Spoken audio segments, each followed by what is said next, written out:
Bonjour les amis, j'espère que vous allez bien. La semaine dernière, on a appris les expressions avec le pronom I et bien sûr, aujourd'hui, on va apprendre les expressions avec le pronom en, évidemment. Alors prenez un cahier, un stylo pour mémoriser les expressions qui vous intéressent particulièrement et on commence. On commence avec la première expression en avoir assez. Ça veut dire ne plus supporter quelque chose ou quelqu'un. Par exemple, son mauvais caractère, j'en ai assez, je ne le supporte plus. On peut aussi dire j'en ai assez de son mauvais caractère. Voilà. Vraiment, ça veut dire que je l'ai supporté pendant un moment et maintenant, ça y est, c'est fini. Vraiment, ça m'énerve. Son mauvais caractère m'énerve. Donc, j'en ai assez. Autre exemple, il en a assez de ce froid. Donc, vous voyez ici, c'est intéressant parce que on voit que après cette expression, il y a la préposition de. Il en a assez de ce froid. On peut mettre de ce froid après ou avant. Ce froid, il en a assez. Il en a assez de ce froid. Son mauvais caractère, j'en ai assez. J'en ai assez de son mauvais caractère. Vous voyez la structure? Il va chercher un travail dans le sud et déménager. Déménager, ça veut dire changer d'habitation, changer de lieu d'habitation. Donc par exemple, vous pouvez déménager d'un appartement dans un autre appartement ou vous pouvez déménager d'une ville dans une autre ville. Donc ici, c'est vraiment changer de ville et peut-être même changer de pays. Parce que c'est dans le sud, mais dans le sud, ça peut être dans le même pays ou dans un autre pays qui est plus au sud. Donc vous voyez, c'est dans le sud. Ok. Ah, j'en ai assez. J'en ai assez de travailler toute la journée. Je dois me reposer. On continue. Deuxième expression, en être. En être, vous devez faire la liaison, d'accord? En être à. Vous voyez ici, j'ai mis des accents sur les majuscules, même si ce n'est pas obligatoire, mais pour vous faire plaisir, parce que je sais qu'il y a des personnes pour qui c'est très important de mettre les accents sur les majuscules, eh bien, j'ai cherché pendant 15 minutes le raccourci clavier, les différents raccourcis clavier pour vous mettre des accents. Est-ce que c'était vraiment nécessaire? Je ne sais pas. Donnez-moi votre opinion dans les commentaires. Voilà, donc en être un. Être arrivé à une étape d'une action. Être arrivé à un moment spécifique dans un processus. D'accord? Ça semble un peu compliqué, mais en réalité, c'est très simple. Regardez l'exemple. As-tu fini ton livre? Non. Où en es-tu? Donc ça, c'est la question un peu plus formelle avec l'inversion du sujet et du verbe. Où tu en es? Avec le point d'interrogation. Vous avez compris, c'est une question. D'ailleurs, je vais le rajouter tout de suite. Voilà, je l'ai rajouté. Où tu en es? Où tu en es? Ou bien, où est-ce que tu en es? Où est-ce que tu en es? Voilà, 3 façons de poser des questions. Vous choisissez celle que vous préférez. Et la réponse, j'en suis à la page 210. Par exemple, j'en suis à la page 210, ça veut dire je suis arrivée à la page 210. Je vais vous donner un autre exemple. Voici un autre exemple pour la même expression. Votre construction, vous en êtes où? Vous en êtes. Donc deux liaisons. Vous en êtes. La liaison est dans la deuxième syllabe. Hein? D'accord? Toujours. Ok.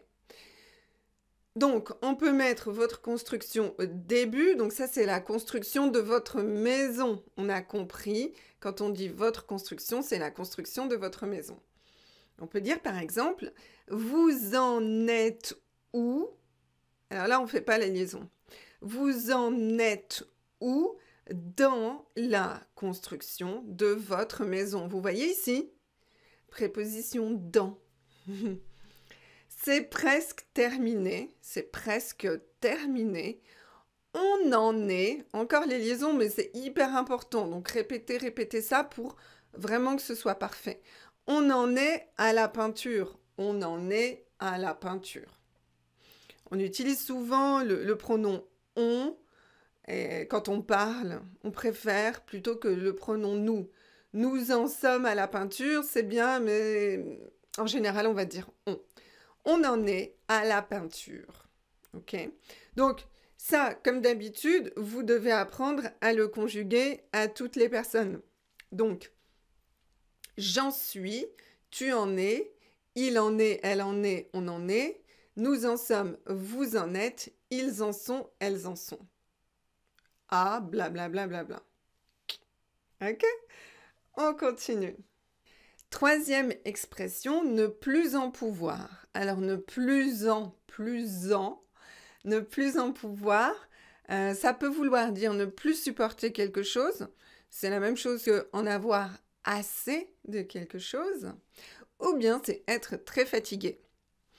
Exemple, sa jalousie, elle n'en peut plus. Elle ne supporte plus ça. Elle en a assez de ça. Elle n'en peut plus. On peut aussi dire elle n'en peut plus de sa jalousie. Voilà, donc c'est les deux façons de dire la même chose. Donc là, on voit la préposition de. C'est intéressant parce que, comme dans les expressions précédentes, on peut penser que le « en » remplace « de sa jalousie », mais ici, eh bien, du coup, on a une répétition, entre guillemets, puisqu'on a le nom « de sa jalousie » avec la préposition « de » et on a aussi le « en ». Voilà, c'est comme ça. Ce sont des expressions, donc, ça ne respecte pas exactement les règles de grammaire qu'on a apprises jusqu'à présent, mais voilà, ça reste quand même quelque chose de très logique. Autre chose que vous devez mémoriser, c'est qu'on ne prononce pas le S ici, d'accord? Elle n'en peut plus. Ok, c'est pas plus, c'est plus. Ok, donc le S, on ne le prononce pas. Si vous le prononcez, on ne comprendra pas ce que vous voulez dire. Donc ça, c'est très important. Deuxième exemple, après son marathon, il s'est écroulé. Écroulé, c'est tomber par terre. Il s'est écroulé. Il n'en pouvait plus. Donc la chose intéressante, j'ai conjugué à l'imparfait. Donc vous pouvez conjuguer cette expression à tous les temps. Donc là, c'est l'imparfait. Il n'en pouvait plus. Donc là, eh bien, ce sont des limites mentales psychologiques, ne plus supporter, et ici, des limites physiques, donc être très fatigué. Oh, j'en peux plus, je suis crevé, je suis fatigué, je suis épuisé. On continue. Encore une expression avec en vouloir à quelqu'un. Donc là, on a encore la préposition à avec l'accent. Qu'est-ce que ça veut dire? Ça veut dire reprocher, faire des reproches à quelqu'un. Ça veut dire aussi surtout que vous êtes un peu énervé contre cette personne. Donc, même si vous ne faites pas directement les reproches à la personne, en fait, à l'intérieur de vous, vous avez envie de lui faire des reproches parce que cette personne a fait quelque chose qui ne vous a pas plu ou bien n'a pas fait quelque chose, d'accord? Et du coup, vous êtes un petit peu énervé, en colère contre cette personne, vous lui en voulez. Hein, c'est un petit peu difficile. Lui, parce que là, du coup, on a deux pronoms. Je lui en veux de m'avoir menti. Donc, on a l'expression en vouloir qui est conjuguée au présent. Et ensuite, on doit rajouter le pronom indirect, puisque c'est à, la préposition à, donc c'est un pronom indirect, qui correspond à la personne à qui vous en voulez. Donc, par exemple, si vous en voulez toujours au directeur, donc ça c'est la préposition à, d'accord, plus le. Vous en voulez toujours au directeur? Oui, je ne lui pardonnerai jamais de ne pas m'avoir soutenu. Donc oui, je lui en veux. Je lui en veux. OK? On va utiliser lui pour un homme ou pour une femme, puisque vous connaissez les pronoms indirects. Et puis, si vous voulez vous adresser directement à une personne, vous allez dire « je t'en veux » à toi. Je t'en veux. Si c'est à vous-même, on va voir ça après.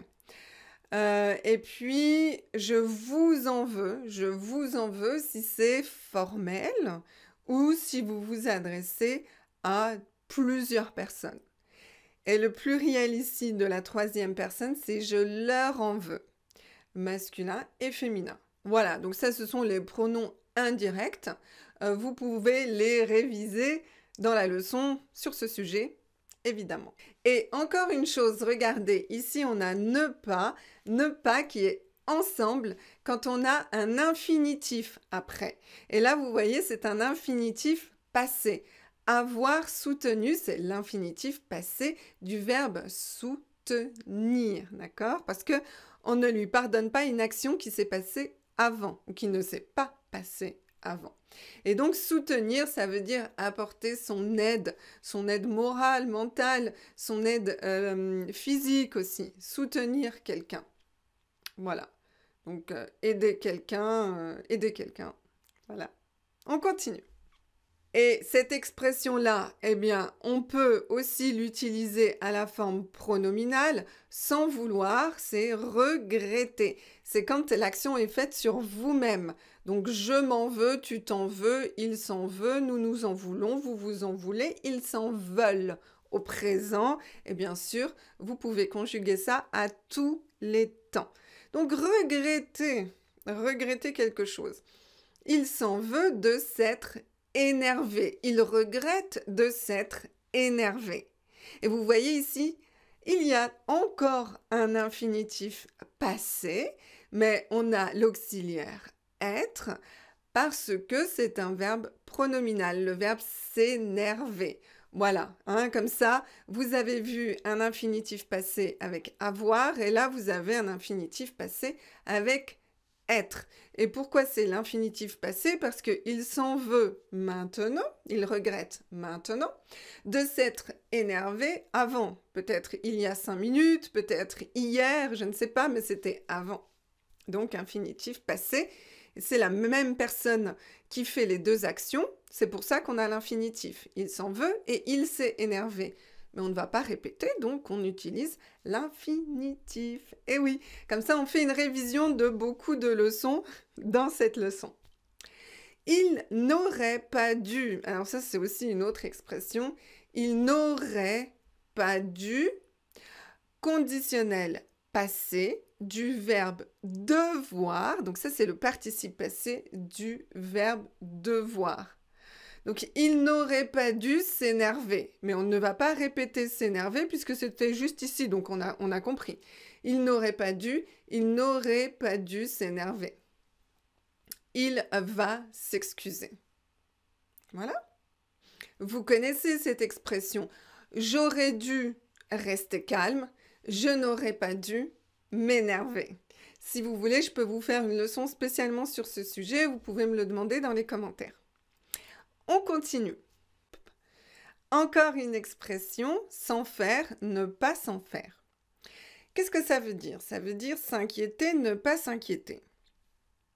Exemple, elle s'en fait toujours pour ses enfants. Elle s'inquiète pour eux.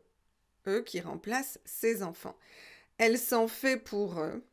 Elle s'inquiète pour ses enfants. Voilà, on peut vraiment remplacer l'un par l'autre. Et ça, on l'utilise vraiment souvent. Par exemple, dans cette expression, ne t'en fais pas, tu vas réussir ton examen. Ne t'inquiète pas, ne t'en fais pas. Mémorisez bien ça. Formel, ne vous en faites pas. Oui, avec la liaison. Ne vous en faites pas, ne t'en fais pas. C'est l'impératif. Ok. Voilà, ça c'est très important, mémoriser, on l'utilise très fréquemment. Ici, vous pouvez conjuguer comme d'habitude, elle s'en fait, Je m'en fais, tu t'en fais, elle s'en fait, on s'en fait. Nous nous en faisons, mais bon, on c'est mieux. Vous vous en faites toujours et ils s'en font, elles s'en font toujours. Ok, on continue. Avant-dernière expression, s'en prendre à. Agresser. Agresser physiquement ou verbalement ou moralement. Voilà. Exemple. Vous vous en prenez toujours au plus faible. Au plus faible, faible c'est le contraire de fort. Donc au plus faible, c'est trop facile et pas acceptable. Ce n'est pas acceptable. C'est inadmissible. Alors, inadmissible, c'est ça, c'est quand c'est quelque chose qu'on ne peut pas accepter. Inadmissible, ça vient du verbe admettre. Mais on ne va pas dire que ce n'est pas quelque chose qu'on peut admettre, mais c'est quelque chose qu'on ne peut pas accepter. C'est plus... l'explication est plus claire comme ça.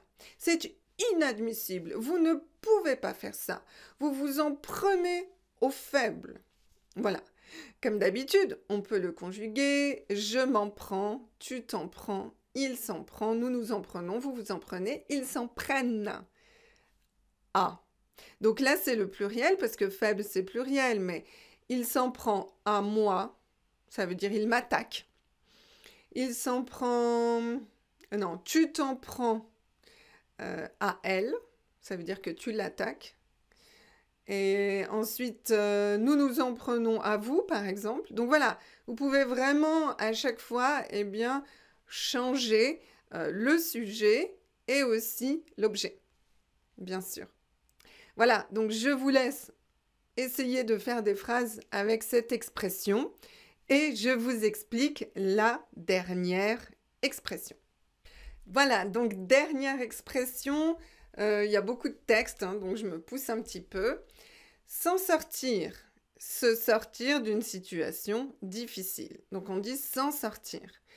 Après ce terrible accident, ils s'en sont sortis grâce à leur courage. C'est incroyable. Donc ça veut dire que ils ont réussi à surmonter la situation, surmonter l'obstacle, surmonter les problèmes, dépasser le problème. Ils ont réussi à s'en sortir grâce à leur courage. Ils s'en sont sortis, donc verbe pronominal, auxiliaire être et accord, vous voyez, avec le sujet, parce qu'on a l'auxiliaire être. Je m'en suis sorti, tu t'en es sorti, ils s'en sont sortis, nous nous en sommes sortis, vous vous en êtes sortis, ils s'en sont sortis. Toujours apprenez la conjugaison complète. Ils s'en sont sortis grâce à leur courage. On peut aussi utiliser cette expression quand on parle de l'argent. J'ai des problèmes d'argent, mais je vais m'en sortir. Je vais m'en sortir, ça veut dire, eh bien, je vais sortir de ce problème financier, je vais réussir à avoir suffisamment d'argent.